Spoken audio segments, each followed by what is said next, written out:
Good afternoon, folks. This is Brian Jennings with ACE. We're going to wait at least another minute, maybe minute and a half before we get started. So thanks for joining us, and please just hang tight for another minute or so.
If you just joined us, this is Brian Jennings. We're going to start in about 1 minute. So thanks for being with us, and we'll get started very soon.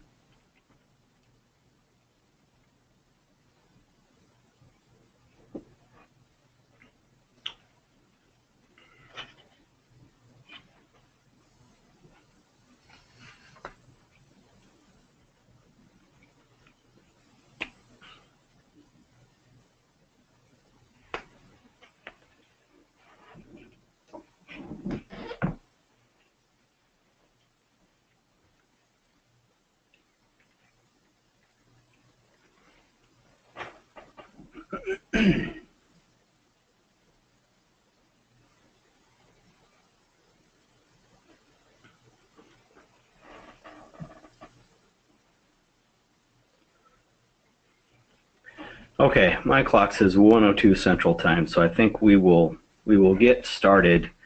Welcome everyone to the fourth and final webinar from the American Coalition for Ethanol in this year that is 2017. It went by very fast. My name is Brian Jennings with the American Coalition for Ethanol, and I'm really happy that joining me today is Jonathan Lehman, who represents us on a day-to-day basis in Washington, D.C.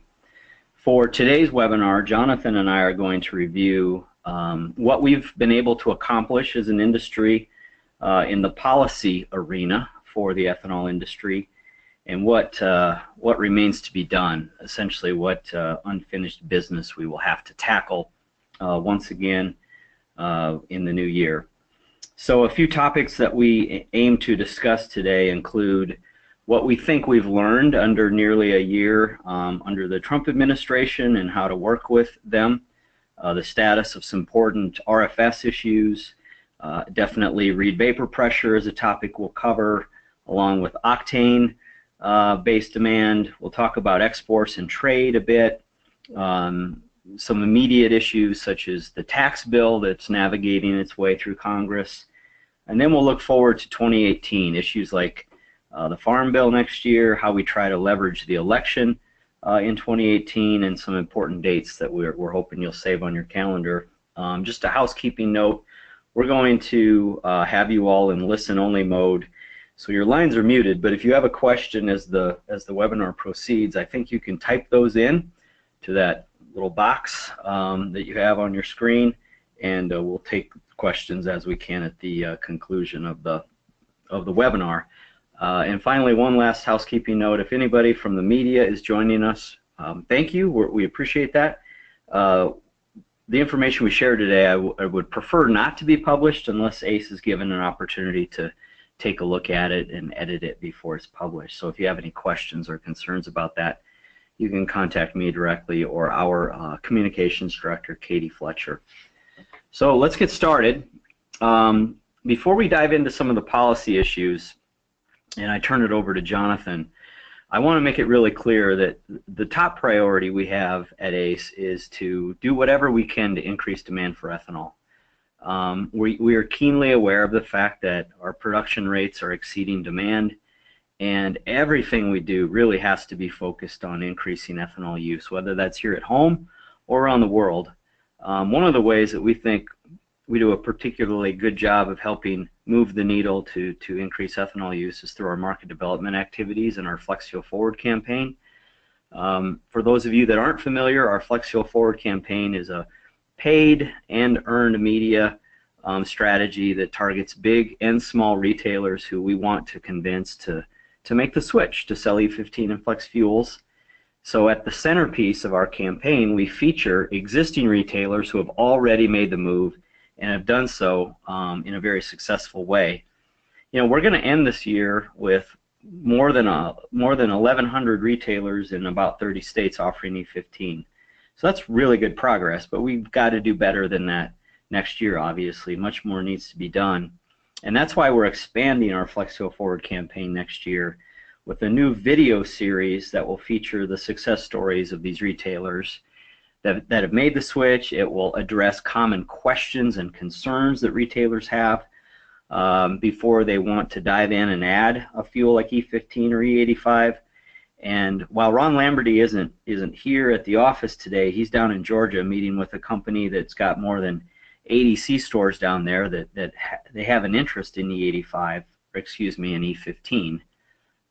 He wanted me to tell you that as a follow-up to the September webinar he did with you, we have launched the first 2 videos of our series, and a third video is coming out next week. And if you want to catch those videos and see what we're doing with the Flex Fuel Forward campaign, just go to that website. So I wanted to start with that, and then I'll turn it over to Jonathan to cover some other issues. So Jonathan, take it away. Great, thanks everybody, and good afternoon. So we just wanted to kind of walk through briefly kind of where we are with the administration, kind of their tactics and kind of efforts over the course of the first year, and then walk through kind of what we see next administratively, legislatively, etc. And kind of put this first slide up, kind of pointing out kind of the various players in the White House that we're trying, and the administration that we're working to kind of triangulate to keep our kind of issues front and center, and kind of continue to kind of keep President Trump's commitment to biofuels kind of top of mind for him and for his cabinet as we drive forward.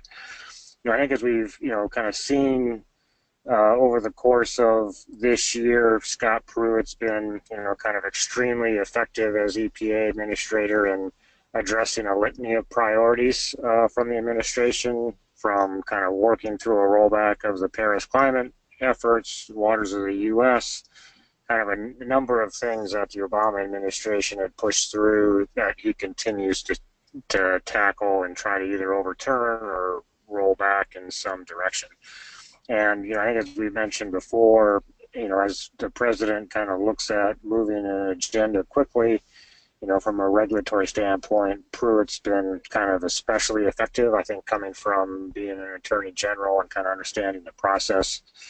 When Trump announced the pullout from the Paris Climate Accord, it was Pruitt that was standing next to him. So there's some significant synergies between those two. That being said, the president at this point has been very, kind of committed to his promise he made in Iowa to be supportive of biofuels, and kind of continues to ride above kind of what Pruitt and others are doing and making sure that he's staying the course in some realm. I think we've kind of effectively as an industry, as well as kind of using our kind of legislative champions, have kind of amplified that message and kept the president, kind of on the right side of these issues. I think as we, kind of continue to move forward into the next year, a couple of the people that we have kind of targeted to kind of continue to or to amplify their efforts are kind of USDA Secretary Perdue, and try to, as best we can, use Branstad, even though he's, kind of several, kind of 1,000 miles away as being an ambassador to China, but trying to kind of keep those folks, kind of continuing to offset or kind of push on Pruitt. And I think as we move into 2018, we'll talk about this in a bit from a Farm Bill perspective, Perdue is going to be kind of important in communicating, kind of where the rural economy is, kind of what detrimental kind of impacts from slowing biofuels can mean when it comes to a farm bill, when it comes to jobs, et cetera, in states that Trump has won. So, Brian, if you want to turn the page. So I don't expect you to kind of read all these, and I won't run through them, but it just gives you kind of a highlight or kind of a snapshot of where the administration is seeing is success and kind of what they're doing to kind of change course from the Obama administration, whether it be kind of overturning rules, kind of rollbacks that are in progress, or things that they would like to get to that they haven't at this point in time. Kind of Trump across agencies and especially within EPA has made, kind of significant progress in their priorities and their kind of emphasis on changes via the regulatory process. And it kind of touches kind of the whole kind of litany of items from kind of natural disaster, federal land, national monuments, across the board into fuel efficiency standards, clean power plant, et cetera. So there's a number of things that Pruitt and others have done to kind of move on kind of Trump's priorities moving forward.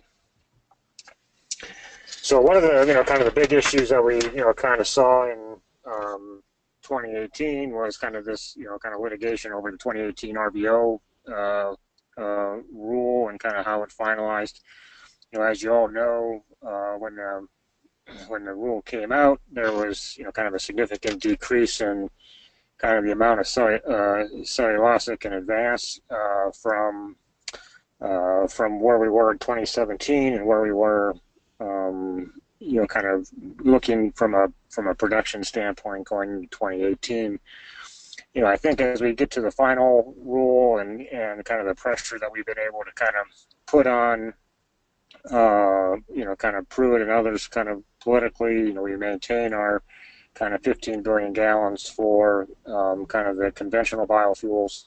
Cellulosic went up a little bit from the proposed, but still below last year's number. And I think that's the biggest, kind of the biggest takeaway from here is that Pruitt continues to look for ways to hold biofuels at a certain level, looking to kind of trigger the reset language and provisions, potentially trying to stifle advanced and cellulosic biofuels to kind of maintain market share in the petroleum space.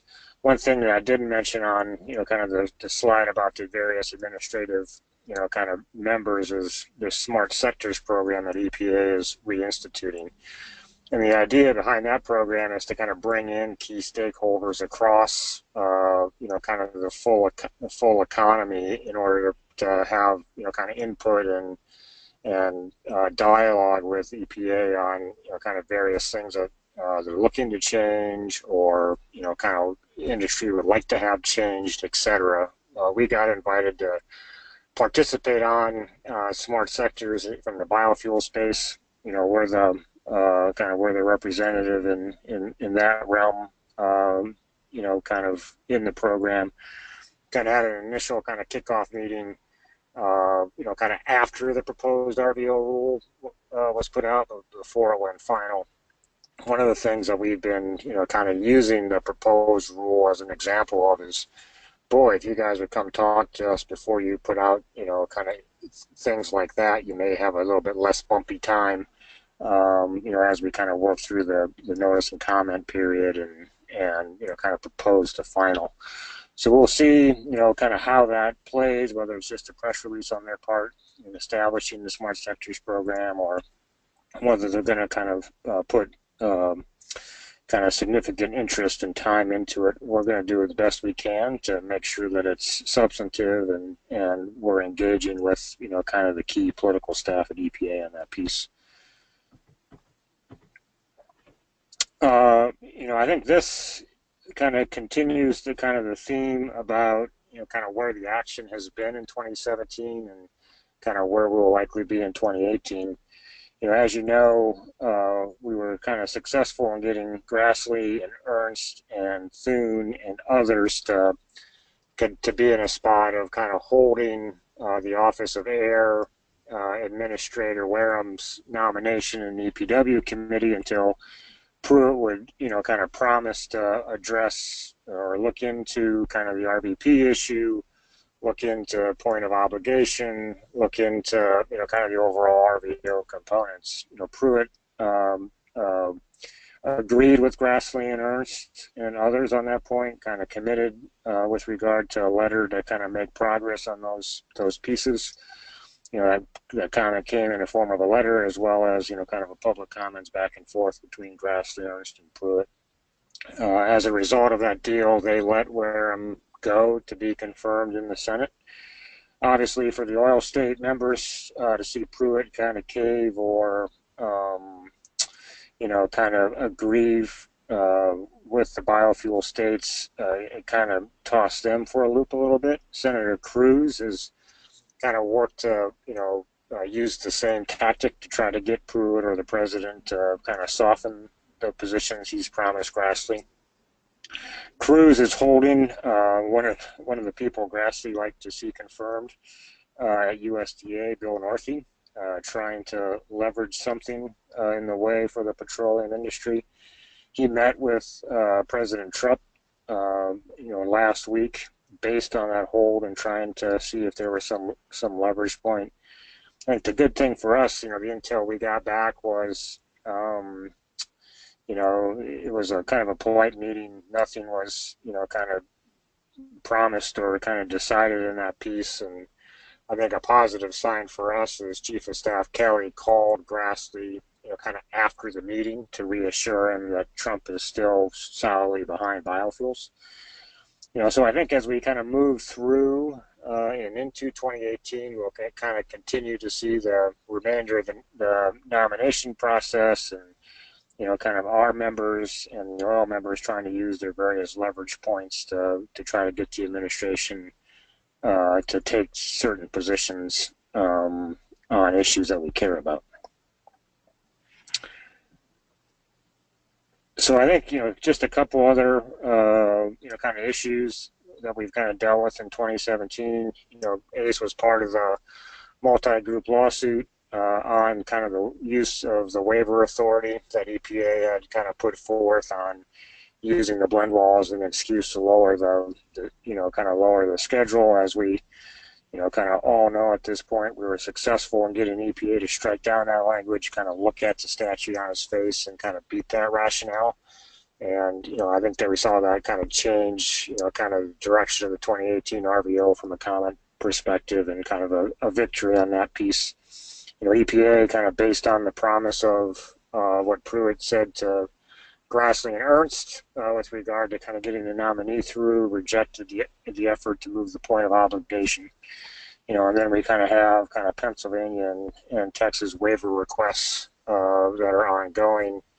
I think what we'll say there is we had a Texas request back in 2008, and at that point, EPA was kind of very clear on the standards that needed to be met, and it was clear that it had to be more than just an impact on one state.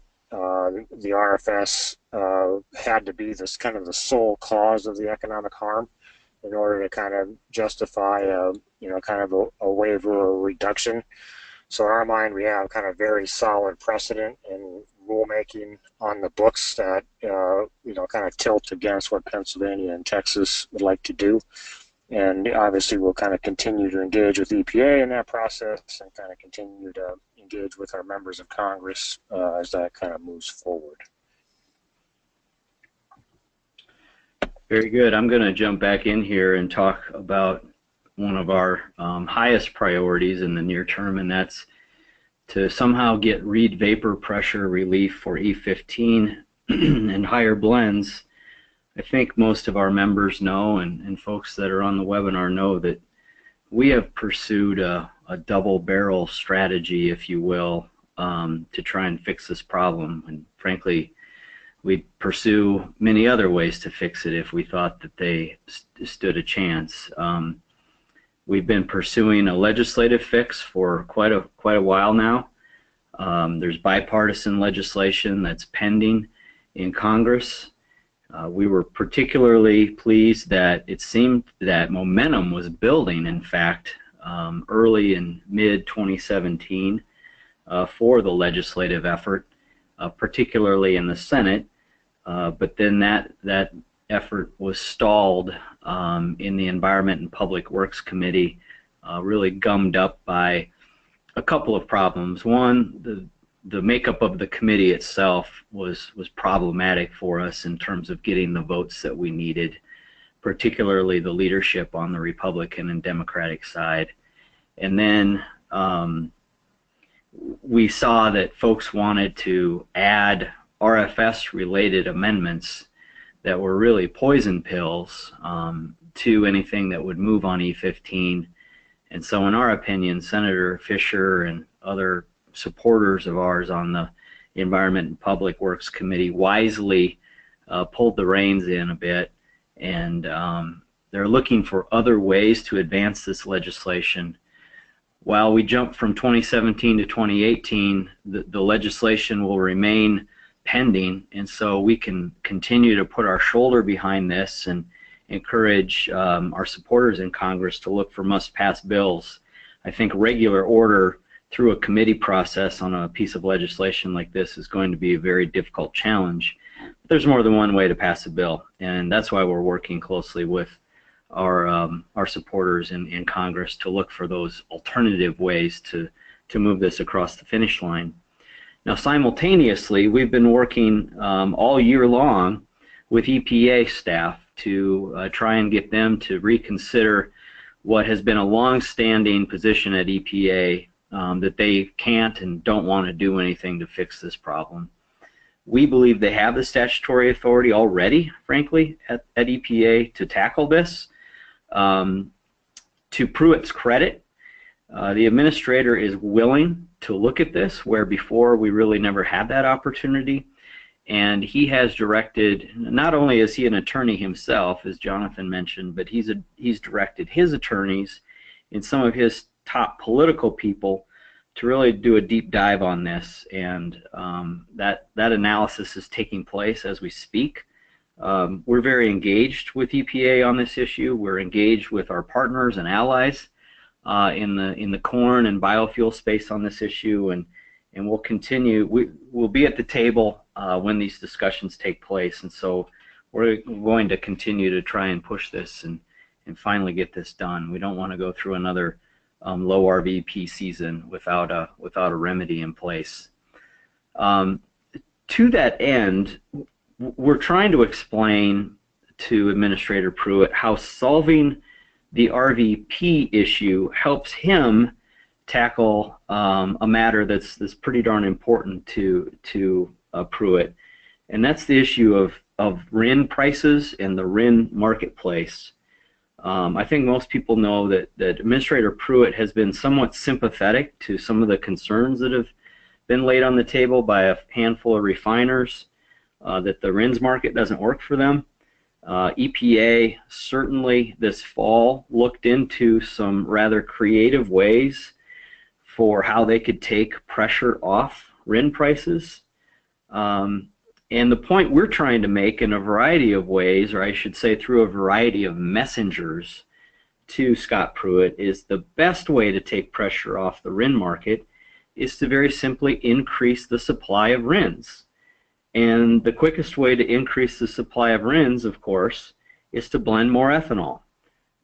So if we fixed RVP and allowed E15 sales year-round by taking down that RVP barrier, we could solve a couple of problems. And there's analysis out there that says, hey, a nationwide RVP waiver could increase ethanol blending, ethanol demand to the tune of upwards of 700 million gallons or more. So that would constitute a heck of a lot of additional RINs on the market, which certainly would bring down RIN prices. And so we've made that case to Pruitt and his staff ourselves. Members of Congress are making that case to Pruitt and his staff. But we also worked with Charlie Good, one of our retail partners, to make that case. If you've been to our fly-in or you've seen some of the paid advertising we've done, you know Charlie Good. He's a retailer from Iowa that we've featured in a lot of the paid advertising we've done in Washington, D.C., particularly about fixing RVP. a couple of weeks ago, I think it was the 1st of December, a Friday back in Iowa, Charlie got to meet with Administrator Pruitt face to face at the feedlot farm of Bill Cowser, and so he was able to share some of his sales data. He could show the administrator and his staff how in the summer months E15 volume is way down at Charlie's station because he's not allowed to sell it to non-FFEs, and how the rest of the year E15 volume is way up.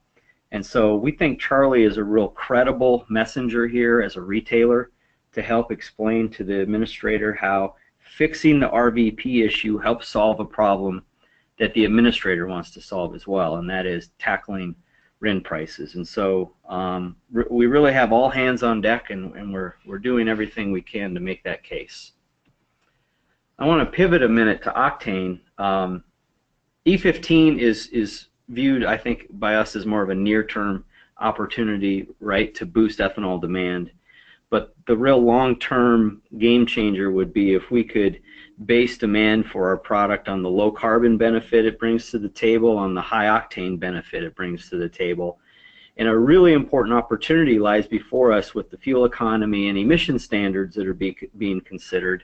These are often referred to as CAFE greenhouse gas standards. The standards were initially set under President Obama with the automakers, and in order to agree to this, the automakers insisted on something called a mid-term review, which is just a timeout to see if the standards still make sense or whether they need to be adjusted in the out years, which are 2022 to 2025 in terms of the model years. Obama tried to rush the standards for those model years, rushed to finalize them, but Trump has put the process back on its original schedule, which has been good. And the most important development to come out of all of this is that when EPA reopened the docket for public comment, Scott Pruitt specifically called out and asked for comment on the role high-octane fuel could play in helping the automakers meet these future standards. That's a hugely important opportunity for us. And as recently as last week, Pruitt was testifying before the House Energy and Commerce Committee, and he reiterated, he actually got a question about electric vehicles, and his answer back to the member of Congress was, octane needs to be part of the discussion. So I view that as a very positive sign for us, and so it's a real important opportunity. We and others have submitted reams and reams of data to EPA on the advantages of high-octane fuel, something in the neighborhood of 99 to 100 research octane, somewhere in the neighborhood of 25 to 30% ethanol, and the advantages that a fuel like that delivers in terms of fuel economy, efficiency, and reducing greenhouse gas emissions. And so now we're really waiting for EPA to make their decision on the 2022 to 2025 standards and sort of what trajectory they will take. And we expect that decision in April of 2018. Now, the best way to make sure we get a high-octane fuel sooner rather than later is if EPA would keep those standards in place. If EPA would say, these standards remain appropriate, we're going to keep them in place, and then build upon them to require even more stringent standards beyond 2025. I got to tell you, it's widely expected that that's not where EPA goes in April. It's widely expected that they're going to come out and say, hey, these standards for 2022 to 2025 are too ambitious. We may need to slow this down. We may need to adjust them. Now, that's not a fatal blow to our efforts, but it is going to constitute a tapping of the brakes on this in terms of the process. It could slow the process down for us. So we've got to be creative here as well and look for other opportunities, and that's where we're working with the automakers to try and make sure that they are part of this process, that we're working in tandem with them. I think we'll have much more to talk about on this topic next year, and so I would encourage you to stay tuned for that. Another, I think, real bright spot for us, certainly in the near term, has been on the export side of things. You know, the last 2 years we've probably averaged about 100 million gallons of ethanol exports per month. Through the first 10 months or so that we've got data for 2017, we've eclipsed 1 billion gallons, in exports. Everyone anticipates 2017 will be a new record-setting year of ethanol exports for us, maybe somewhere around 1.3 billion gallons. And so a real bright spot for us when we found some limits in place to using ethanol here at home. We've tried to get much more involved in export promotion and development of markets abroad here at ACE. Ron joined the Grains Council for a trade mission to Mexico earlier this year, where he met with station owners to help them help answer questions for them about moving to E10. I was pleased to join the Grains Council and the Department of Agriculture and State Department officials on a mission to Brazil to meet with their government leaders about the tariff rate quota that they imposed earlier this year. The outlook next year looks really healthy. Canada should remain a big market. Exports should remain strong in places like India and the Philippines. Mexico hopefully will come on board even more. And hey, while Brazil's tariff rate quota is certainly keeping some of our product at bay, there's no doubt about it, Brazil continues to export some of our product. They filled the first quota for the first quarter very quickly because we're price advantageous to what they can accomplish in Brazil. And we're working really closely with the U.S. government to respond to Brazil's TRQ. There are a number of tools at the disposal of the U.S. To address this. They could consider taking Brazil off the list of countries that enjoy certain preferences as they're labeled or categorized a developing nation. We could respond where it would really hurt them, which would be in the beef trade. They'd really like to export more beef to the United States. The U.S. is taking this issue seriously, and we're working closely with them on it. And I think the real game changer opportunities on the export side of things could be China and Japan. Everyone knows China's got a pretty stiff tariff on ethanol, but they're also looking for ways to implement their E10 blending target, and so there could be some opportunities that arise there. Japan has announced that they're considering allowing imports of ethanol. So those are things to watch as we roll into the new year. And then there are some issues, some policy issues that we've got to monitor very carefully. As we're speaking during this webinar, the U.S. Trade Representative Lighthizer is in Argentina discussing the future of the WTO. Recall that Trump is not a fan of the WTO. He says it's a broken system that favors developing nations. He's looked to do things sort of outside the confines of the WTO, outside the confines of multilateral deals.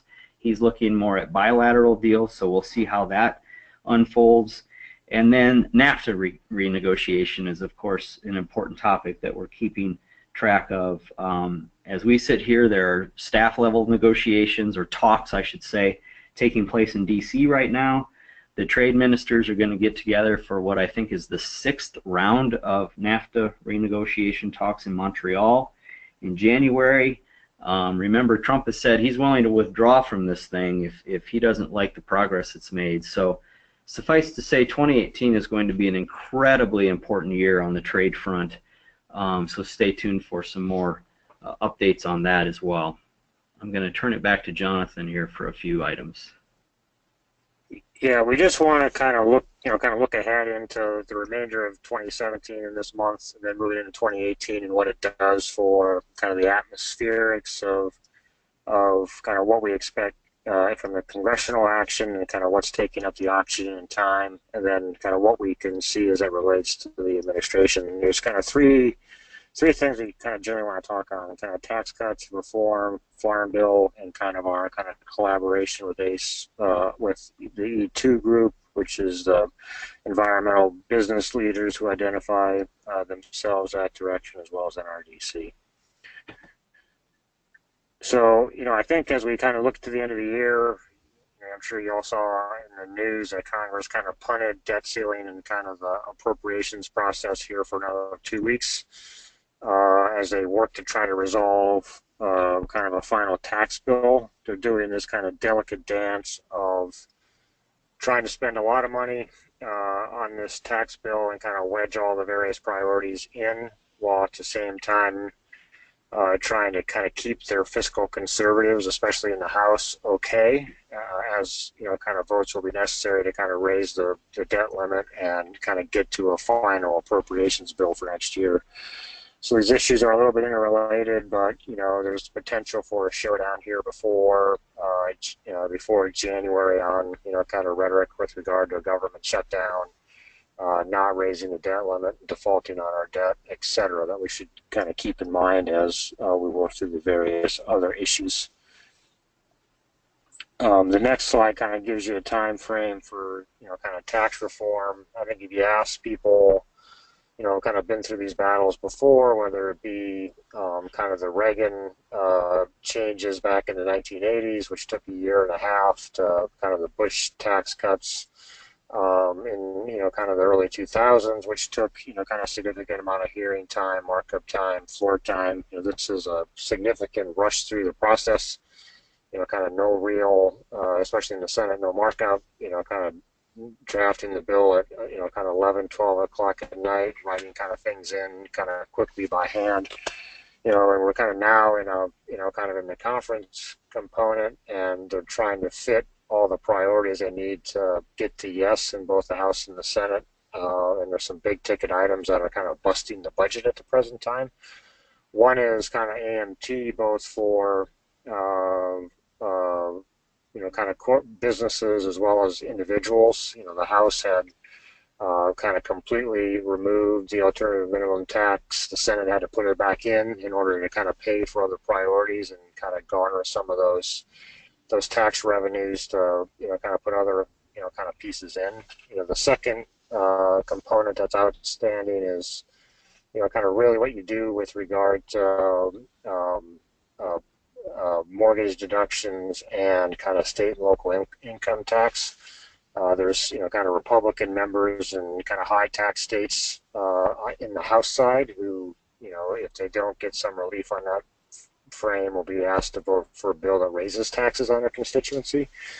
And in the Senate, there's kind of less kind of interest or willingness to kind of work through it, because a lot of those high tax states are being held by Democrats. And the political necessity to try to address that in the Senate is less. Those two items are kind of big ticket kind of pieces that are outstanding, and right now trying to address them or to kind of get over the number that they need to be able to kind of pass this bill with just 51 votes in the Senate. So kind of things are underway trying to fit those pieces together. I think the other kind of component, the president kind of has raised this as to whether or not you decrease the kind of the level of the cut for businesses from 20% to 23% in order to kind of garner savings. And you have kind of significant opposition in the House and among some Senate kind of members kind of in that realm. And then I think there's kind of two other nuggets we'll have to watch. One, Susan Collins has kind of made clear that if she doesn't get the fixes she needs in Medicare, on the health front, that McConnell promised her she could switch votes for a final package. Senator Johnson from Wisconsin is kind of very closely monitoring how you address pass-through corporations, and his vote could be in limbo. And then the question of what happens in the Alabama Senate race today between Moore and Jones kind of has potential ramifications too if the Democrats have a pickup in that seat. So tax reform is murky. There's still a goal of trying to get it done by kind of by the end of the year, and trying to clear that before they do the omnibus and kind of the debt ceiling increase. If you move on to kind of the farm bill conversation, I think kind of as we kind of look ahead, the farm bill expires the end of 2018. This is the first farm bill we've written since 2002, where kind of commodity prices are significantly depressed, and the rural economy is in a spot of difficulty. I think the good news from our perspective is that there's no kind of right now interest in kind of cutting the bill from a funding perspective. I think both the House and the Senate Ag committees are looking at kind of writing the bill at kind of status quo dollars, and then just trying to figure out how to make the programs work better. I think that's kind of better than trying to find savings like we've had to do in the last two bills. I will say, Brian and I are both on the Hill in 2002, and during the process of a tough farm economy, we had 73 billion in new dollars, and we still ran out in doing the bill at that point. So, there's the process I think will move kind of more quickly in the House with kind of action in the committee, probably February, early March. Senate will follow at some point in the spring. I think part of this will be the dynamics of how much China's broken with the fiscal conservatives on the House side. Um, you know, if you're passing a trillion plus tax cut, you're raising the debt limit, an omnibus at a level. I think politically and strategically, bringing a multi-billion-dollar farm bill to the floor and asking folks to vote on that isn't necessarily the wisest thing. And I think that will, kind of slow things a little bit just from strategy. One of the things that we're doing with the farm bill is working to kind of re-engage the kind of the environmental community, kind of clean energy community with regard to the soil carbon benefits of ethanol and kind of corn production. We've worked with the ET group and NRDC, and we're kind of doing outreach to, kind of other, kind of climate drought resiliency related groups on kind of the benefits of soil carbon and kind of corn production and what that means from an ethanol standpoint. Looking at kind of ways that we can support their efforts in the conservation title or in the energy title to kind of help foster kind of learnings and knowledge at USDA and incent producers to farmers to kind of take kind of practices that kind of further enhance kind of the sequestration benefits. Our objective is just to kind of continually build this relationship. So as we either talk about low carbon fuel standard efforts in kind of the West Coast or the Midwest, or if we start talking kind of nationally again at some point in the future, that we're doing our job trying to rebuild that dialogue and discussion. And I think we've got E2 and RDC on a letter kind of acknowledging the potential for corn from a sequestration perspective, and I think we're being positive in that direction. So I think as we kind of think as we look into 2018, we all kind of see the narrow majorities in the House and the Senate. The Senate, we're sitting at basically 48 caucusing with the Democrats, 52 with the Republicans. We have a litany of Democrats that are up, but the unpopularity of the president and kind of these various issues are kind of very much putting the Senate in play in 2018. In the House, the kind of the margin is also small, kind of 239 Republicans, 193, kind of Democrats. Usually in kind of the off-year election after a president gets enacted, you see kind of a wave to the other party. And, I think as we kind of look towards 2018, the likelihood of, kind of the potential for the House to flip to the Dems is increasing as we kind of move forward. I think from our kind of strategy moving into 2018, we really kind of continue to focus on the leverage points and our ability to kind of have our members in the Senate, kind of show our political strength. McConnell is kind of fighting both, kind of the Democrats as well as some of his more conservative Republicans and kind of keeping his control over the caucus in the Senate. Schumer, kind of in his first, kind of year as Democratic leader, is really wanting to be majority leader and, kind of looking how to protect and kind of position issues for, kind of folks that are up. And if you kind of look at kind of the key members who are up, from our perspective on the next slide, you will see that we have a number of key biofuel members who are Brown, Ohio, Donnelly, Indiana, Fisher, Nebraska, Heidkamp, North Dakota, Klobuchar, Minnesota,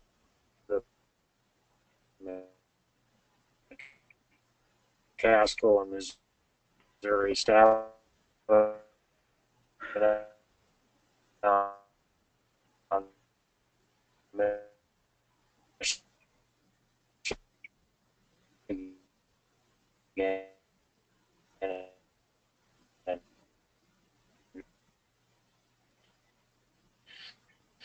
and now another, kind of senator up in Minnesota. The thing for a lot of these members is that good. Some of these members on the Dem side really strong supporters, and kind of pushing for items that will be key to us, either affirmative or blocking negative items in 2018. All right.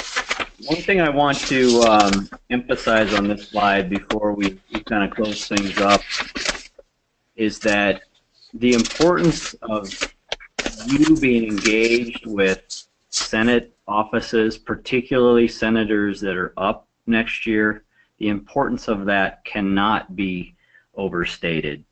If you think about how we were able to get the attention of Administrator Pruitt, of the White House back in September and October of 2017 when EPA was contemplating some pretty strange things to the RFS, like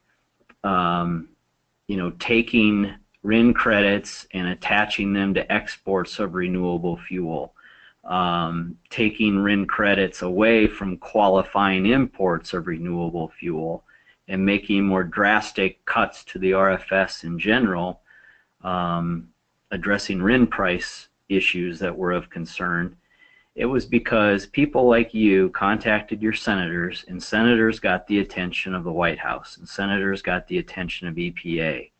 And so grassroots advocacy is alive and well, and I would say one of the most important lessons learned of 2017 is that when you and I are effective at doing our jobs and being in touch with our members of Congress, it helps the overall pursuit of the industry in terms of accomplishing some of the things we want to accomplish or preventing some pretty horrible things from happening. So we need to be engaged. We need to remain, we need to inform these candidates of our priorities and be in constant contact with them as we're looking toward that election. A couple of dates to share with you. The first webinar that we will sponsor in 2018 is scheduled for the 20th of February. I believe that's a Tuesday. So please mark your calendar for that, and you'll see more information coming from us soon. February 20th for the first webinar. And I hope many of you are able to join us on, I think, what will be our 10th annual fly-in to DC. The dates are set for the fly-in. It's the 21st and the 22nd of March. You can register now by either going to our website or contacting Shannon Gustafson of ACE directly. We will be hosting it at the Liaison Hotel on Capitol Hill. And we're working on scheduling some meetings with EPA as we speak, and we'll be, as we get into the new year, we'll be scheduling some meetings with members of Congress as well. So set your calendars for February 20th for the webinar and March 21st and 22nd for the fly-in. We're really looking forward to that and hopefully having you join us. With that, I think we'll go ahead and take some questions if there are some. So I don't know if Shannon will either tell me if there are some questions that are there, or I'll try to see if I'm savvy enough from a technology standpoint to see where people have typed in some questions. I do see that we've had some issues cutting in and out. Sorry about the sound. Hopefully you're able to hear me if you're still on. I think one question was the collaboration with NRDC. Jonathan addressed that, but we are trying to engage them on issues where we think we have shared goals, particularly on promoting the low carbon benefits of ethanol and rewarding farmers for conservation practices that reduce carbon emissions, and so that's why we're working with them on some issues relative to the Farm Bill, and we have some other, we plan to announce some other things that we'll be working on with them next year.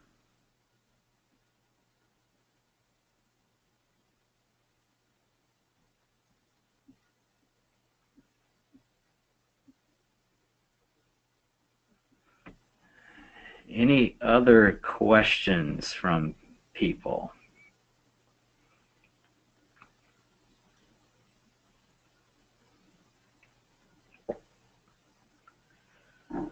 Well, if not, I want to wish everyone a very Merry Christmas and Happy Holidays. If you do have any questions or comments, you know how to reach me. So please go ahead and reach out to myself or anyone on staff, and we would be happy to address any comments or questions you have, and we're going to let you go. So thank you very much.